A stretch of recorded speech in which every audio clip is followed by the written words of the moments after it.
artistic family, to Shannon Gibson Art and Designs, to another new adventure.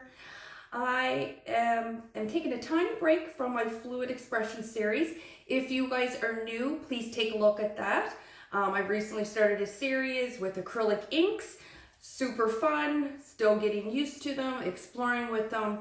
I'm working on the third design, so go check out part 1. I will link for you. But what I'm doing today, guys, is something kind of, I guess you could call it nostalgic. My 4th year anniversary, cannot believe it, is coming up at the end of March. And hopefully we'll hit 20K, so please like, share, subscribe, and comment. We have another 1,000 to go, so let's try to get there by the end of March.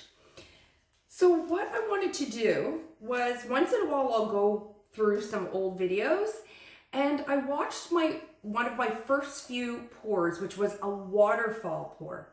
And essentially all you do is you take an apparatus, usually a cup or something really high. I mean, you could use books if you wanted to, it doesn't matter. And you just take your canvas and you prop it up, and then you kind of just let the paint flow.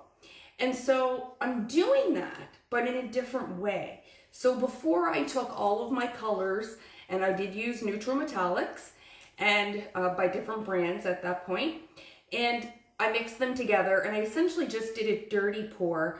And you can do it, the cup facing towards, away from the canvas or towards the canvas. It does create somewhat of a different pattern, and some artists you might have seen do something similar or call it a wing pour. But what I am doing to kind of commemorate, since it was like a milestone and we're hitting a milestone soon, was I wanted to take the neutral metallics, pour them individually, just paint and water, and let them flow on the canvas, but with drips. So it's basically a metallic drip inspired by my waterfall pour.